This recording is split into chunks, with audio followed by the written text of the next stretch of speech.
بسم اللہ الرحمن الرحیم. جزاک اللہ خیر. السلام علیکم. میرا نام شیخ مجاہد جاوید ہے اور میرا سوال ہے عید الفطر کے بعد شرفی روزے جو ہوتے ہیں تو ان کی فضیلت ہے.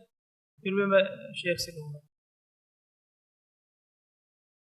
بھائی نے ایک سوال کیا کہ رمضان کے بعد جو روزے ہوتے ہیں جو شوال میں رکھتے ہیں 6 روزے شرف روزے بولتے ہیں جن کو عام زبان میں, تو ان کی کیا فضیلت ہے؟ تو دیکھیے نبی اکرم صلی اللہ علیہ وسلم نے فرمایا جو شخص رمضان کے روزے رکھ کر بعد میں شوال میں 6 روزے رکھے, چاہے ایک ساتھ رکھے چاہے الگ الگ رکھے, متفرق رکھے یا ایک ساتھ رکھے, تو اس کا ثواب یہ ہے کہ اسے گویا سال بھر روزے رکھنے کا اجر ملے گا. اس لیے کہ اللہ تعالیٰ کسی نیکی کو ایک جو انسان کرتا ہے 10 تک اس کا ثواب دیتا ہے. جیسے کہ نمازیں ہم پر 50 فرض کی گئی تھی, کم کر کے 5 کی گئی, لیکن حکم یہ دیا گیا کہ ثواب 50 کا ملے گا. ٹھیک ہے, تو اسی طرح روزے ہم رکھتے ہیں 29 یا 30, مہینے کے روزے 30 ہوئے. ٹھیک ہے, اور اگر 6 اضافہ کرتے تو ہو گئے 36, اور سال میں دن ہوتے اسلامی کیلنڈر کے حساب سے 355. تو اگر انسان رکھ لے تو اس کو سال بھر روزے رکھنے کا اجر ملے گا. حدیث میں الفاظ جو اس کے بعد 6 روزے رکھے ٹکڑوں میں توڑ کے ایک ساتھ, اسے گویا سال بھر روزے رکھنے کا اجر ملے گا. اس لیے کہ اللہ نے اجر کو 36 کو 360 کا اجر دے دیا. سمجھا, سال بھر روزے رکھنے کا اجر. جیسے 5 نمازیں 50 کے دیتی ہے, یہ 36 روزے آپ کو پورے سال روزے رکھنے کے برابر اجر ملے گا. تو لہٰذا اس کی کافی فضیلت ہے, بہت فضیلت ہے. ہمیں چاہیے کہ رمضان کے بعد ضرور ان روزوں کو بھی رکھیں, لیکن ان روزوں کو رمضان کے فوراً بعد 6 دن رکھنا بھی ضروری نہیں ہے, اور ان روزوں کی کوئی عید بھی نہیں ہوتی. یاد رکھیں, یہاں پر 2 مسئلے ہیں. لوگ بولتے ہیں ایک ساتھ رکھنا, بس رمضان ہوتے اگلے دن سے شروع کر دیتے ہیں. آپ کبھی بھی رکھیے پورے مہینے میں, بعد میں بھی رکھیے, چلتا ہے ایک دن میں, لیکن کمپلسری سمجھتے ہیں. اگر 6 دن پہلے نہیں رکھے تو بولتے اب جان دو گیا, اور 7ویں دن عید بھی کرتے ہیں اس کی. ٹھیک ہے, تو اس کی کوئی عید نہیں یاد رکھیے, وہ روزے رکھنا ہے کبھی بھی پورے مہینے میں آپ انشاءاللہ اس کو رکھ سکتے ہیں. Did the Prophet Muhammad sallallahu alaihi wasallam mention any particular 6 days for a Muslim to fast in the month of Shawwal, or can a Muslim randomly select those days at his own will? As far as fasting in the month of Shawwal, the beloved Prophet Muhammad sallallahu alaihi wasallam said, it's mentioned in Sahih Muslim, volume number 2, in the book of fasting, hadith number 2614, the Prophet said that anyone who fasts in the month of Ramadan and follows it with 6 days of fasting in the month of Shawwal, it is as though he has fasted for the full life, fasted perpetually or fasted for 1 year. The Arabic word is dahr. It means perpetually or full life. One of its meanings is also for 1 full year.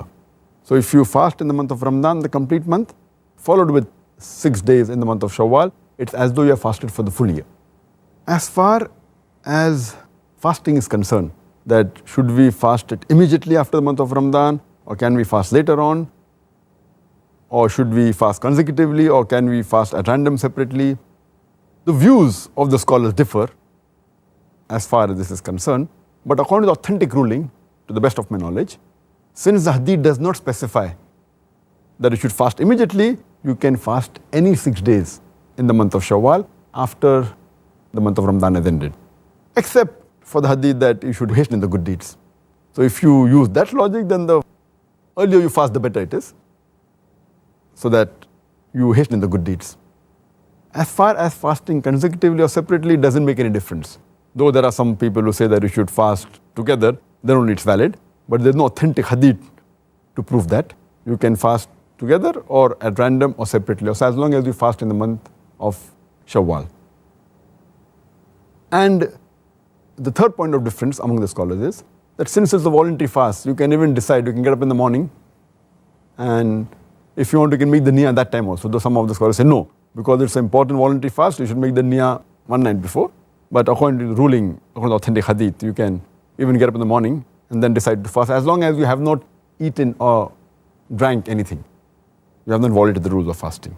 These 3 points, fasting in the month of Shawwal does differ. But the authentic, I feel, is that you can fast any time of the month, either starting, ending, or late.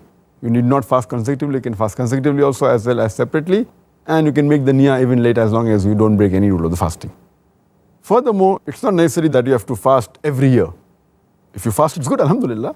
But you can fast 1 year, next year you don't fast also, no sin. And suppose you don't fast and only 2 days of Shawwal are left. That does not mean you cannot fast. If you fast for 2 days, you'll get the sawab for 2 days. So the main hadith says that you should fast for 6 days in the month of Shawwal. After keeping Ramadan, it will seem as though you have fasted for the full year.